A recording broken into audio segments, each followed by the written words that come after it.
I'm Marcel Clark. This is Hustle and Grow. And I have a super producer with me right now, Mike Flowers Jr. What's up, man? Hey man. It's so good being here, man. Hey, man, it's man, your energy alone, because a lot of people, they gonna have to start following you on IG, first of all. Like, Mike is always in the middle of something, and he has this whole branding thing that we definitely have to get to, but it's extraordinary. So just pay attention to the information this man's gonna give you. For all my wannabe producers out there, this is the guy. Hey, I mean, you heard what he said, right? This is the guy, okay? This is the guy. This is my close-up, right? Told you, camera ready, you know? So, Mike, a lot of people, like me included, let's just start with the basics. What is a producer? What does a producer do? You know, because back in the day when I used to hear about, let's just go music-wise, Puff Combs, the producer, they used to always be like, well, what's that? You know, so this school is like, this is a brief overview, like in your industry, because you're in film. Right. Just talk to me like daily, like what does a producer do? Okay, so I'm in film, TV, and I'm also a producer in advertising. And so the producer is like the server in a restaurant, right? Make sure that you have everything that you need. So the producer would be casting. The producer would be find the locations where we're shooting. But the producer is in charge of that, but they find the people to carry out the vision, whatever the vision is. Makes sense. And so the producer handles everything that you need for production. Okay. That's the producer's job. Okay, so that's the groundwork. Now, for those that don't know, you're originally from here in the DMV, right? Yes, sir. All right, Yes, man. sir. There you go. Like straight from, you guys don't know, District of Columbia, Maryland, and Virginia. That's right. My guy's from here. But he's now on the West Coast. So like talk to us about where did you find the courage to make that kind of leap? So, like you said, originally from Maryland, grew up in Louisdale, Maryland. So what happened for me is, but when I was at church, I did some things, like some plays and stuff at church, did some oratorical contests in the city. And then one day somebody said, I think this might be your lane. But, I didn't have any real confidence in it. I just knew it was something that I liked doing. Right. Then I went off to college, and I suffered a heartbreak. Okay. And the guy that was in charge of the theater department, he was like, man, I'm gonna tell you something. He said, I think if you get involved in theater, I think it will serve you through your heartbreak. I think it will be like therapy. Oh, wow. So, okay. So I bought into that. Yeah. And then I started, doing plays and stuff like that in South Carolina, because I went to a school called Claflin University. Gotcha. And then after I left there, then I needed to make a decision, because my parents wouldn't let me live in their house. They was like, my parents told me when I left for college, before I left for college, they said, all right, either you going to college or you going to the Army. Okay. So I knew that this stay at home wasn't going to be for long. Crossroads. Exactly. Right? And so I was like, well, if I'm going to do this acting thing, I want to make sure I'm at the best place in the world, right? And what's the best place? What would people think is the best place? That would be Hollywood, and that's what landed me in LA. Wow, that's incredible. So you're in Hollywood, and just tell me how you transitioned into producing. Okay, so I initially went to Hollywood for acting. I'm still acting, but I would go to some auditions, and I would book some auditions. But then some auditions I wouldn't book, and I thought I was the right person for the job. And sometimes the casting director will call me and let me know, you did a great job, but we're going with someone else. Dang. Yeah, exactly. You must be like, what? Yes. Yeah. So I was like, I want to be in charge of my destiny. I want to be able to control my destiny a little bit more. So I started writing, then I started producing. So I started off producing skits. Mm-hmm. And then so from the skits, I was in talks with this creative, this known worldwide, and he said, if you want, I want you to create some stuff for me. So I started creating content for brands. Next thing you knew, he started trusting me to produce content. And so I started off, my first producing gig outside of skits was producing something for Gatorade. It was an online show called Leave It on the Floor. And so from there, I just started producing commercials and things of that nature. And what led me to doing probably the biggest thing to date would be I did this TV show called Heaven Sent. It was live, and it was on Fox, where Luke Akins jumped 25,000 feet in the air without a parachute. Oh, wow, that's crazy. And he landed in the net. And this was live. No way. No way. Which was crazy. Count me out. Exactly. Because the thing about it is if he didn't land safely in the net, which he did, it would have been live on TV. That's pushing the envelope right there. Even for us risk takers, that's pushing the envelope. Exactly. So how did you? So that's an incredible climb. And it sounds like your education has basically definitely been your foundation, and it's helped you create all you created. Would you agree with that? For me, you talking about college? Yeah. This your overall growth. Yeah, like college, education, through your experiences. Well, yes. Because I think all through our life we're always educating ourselves. Whether it's on the job training, like I really got on the job training, like creating the skits. I mean, that was creating and producing the skits.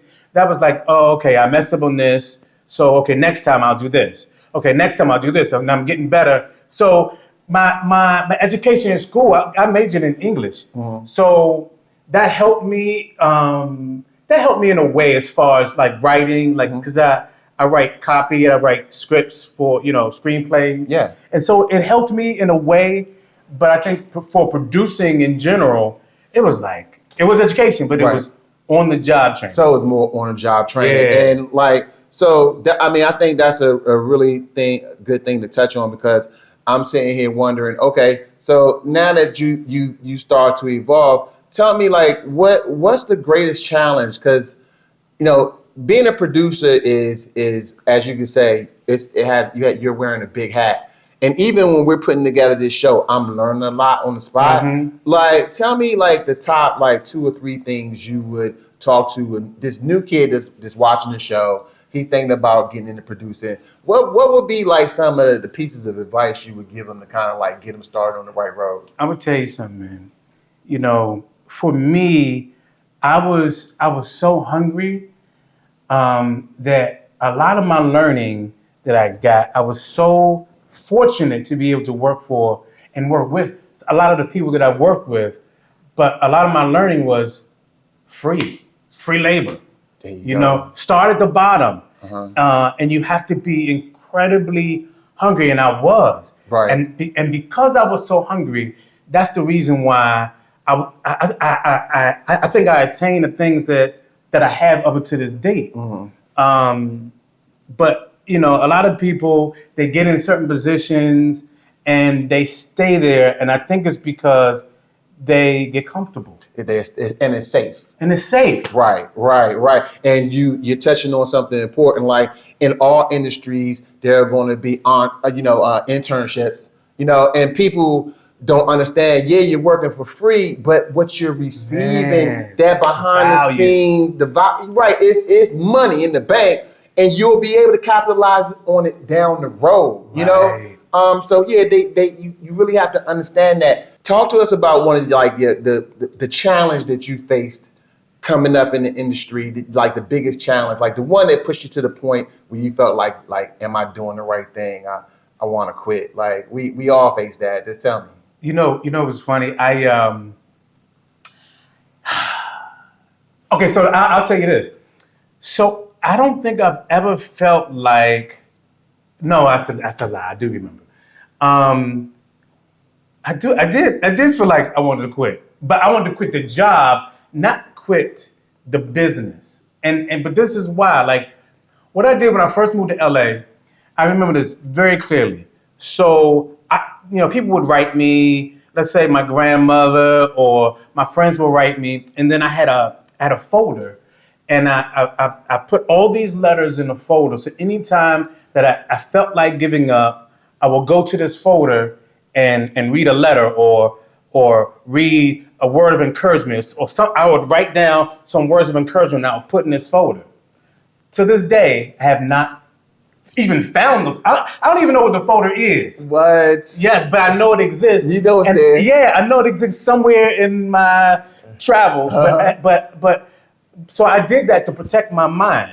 You know what I mean? Yeah, because definitely. moving from Maryland to LA and not having any family out there. Man, that had to be tough. Yeah, and you had to create your family. But Right. to answer your question, there were moments where I did feel like quitting the job, and it was the job that I felt like quitting on is the one I told you about, the one that's called Heaven Sent. I felt like quitting a couple of times because of in-house issues, I'll say. Yeah. Yeah. Yeah, and that's what I'm saying. Like, it's obvious that specifically in your field, it's the field and the people behind the cameras and those relationships that matter the most. It's just like building family, like people need to understand that teams matter, Man. because those people behind the scenes have your back, and Man. their level of technical skills unmatched. Yes. And that right there is what has placed you in a place of success, because I'm sure you've been through a lot of different teams, a lot of different sets, and a lot of different places, and now you really know what it takes to win. Oh man, let me tell you, the last job that I did was I directed and produced two commercials for P&G, and so it was my first time directing a commercial, and I'm telling you, there's certain moments when you realize how important every position is. Yeah. And that was one of the moments where I was just like, thank you. Yeah. You know what I mean? Like, my position is not more important than yours. Nah, this camera work is the easy part. Hey. When it comes to us, it comes to us. But what they doing, Exactly. incredible. Exactly. And this is an example right here, ladies and gentlemen. Okay? Look who's in the, no mic, no conversation. No conversation, whole thing comes to an end, y'all. What's Live. this? No mic? No mic. How was that? Huh? So Mike, so tell me, okay, when you're thinking about your life and where you are and everything now, do you feel like it's come full circle? Like, what's next for you? Man, good question. So it's funny, man. It's funny. I think we have similar personalities where we're always thinking about the future. Yes, it's right? important, man. Oh my God. It's incredibly important. And so because that's a part of who I am, I think it's hard for me to, I appreciate where I am. I appreciate all of my accomplishments to date, but I have so much to do. Yes. You know what I mean? Yes. Like, I'm working on a couple of features.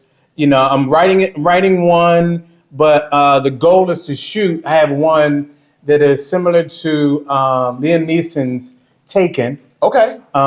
It's called Flex King, and so I'm hoping to shoot that next year, which is 2025. And then this year I'm hoping to shoot this project that is so different, but it's called Marry Me. That's a feature film that I wrote with my writing partner, Javon Johnson. So, but I have so many things. I have TV shows that are in the work. So we'll see, man. We'll see. Yeah, and you touched on one of the things that I try to make sure that my viewers understand is you just touched on vision. Like a lot of times, and Mike and I go back way too far, and we were literally touching on like high school reunions, right? And what I was telling him is, that's okay, but my brain is always looking forward. And he just gave you an example of it's the question is what's next when you're an entrepreneur, when you're a leader. Like you're trying to figure out what's going to be on your path, and the only way you get there is you have to be ahead of it.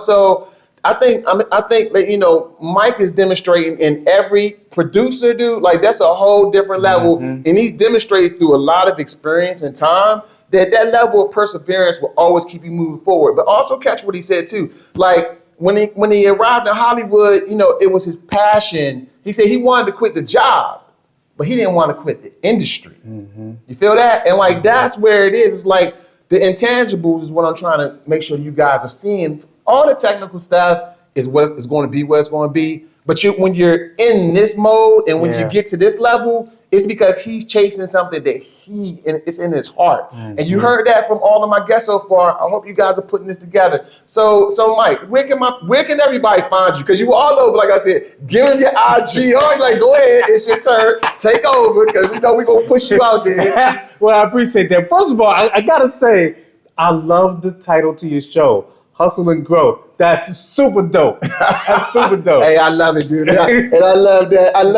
Oh, right yeah. Check it out. Yeah, but the hustle and growth thing, it had me from again, I'm giving it to my producer. We were working together. I remember one night we were working on the logo and working on the name. I was like, yo, that works, Yeah, so thank you for that. Yeah. So they can find me in a couple of different ways. My website is michaelflowersjr.com. You can find me on IG, ladies and gentlemen. IG. You can find me on IG. My name, Michael Flowers Jr. And Facebook, same Facebook, and all the other social media. You can find me by my name. You know what, Mike? You are even more impressive in person. Thank you, man. And honestly, man, you are exactly where you're supposed to be. And when they tune into you on IG, they're going to see exactly what I'm saying. But everything that you've gone through and you've put together through, man, all the acting to producing, I'm personally proud of you. Thank you, man. And I am so blessed to have you as one of my first guests on my show. And it makes me feel like I'm where I'm supposed to be. And that's my man right there. Man, you definitely where you're supposed to be. Hey, man, thank you for coming through Hustle and Grow, man. Hey, thank you, man. Thank you so much. Yeah. Hey, I had a fun time interviewing Mike. If you loved what you saw, I know you did. Hit that subscribe button, hit like, and remember, if hustling is in your DNA, ride with me and watch us grow.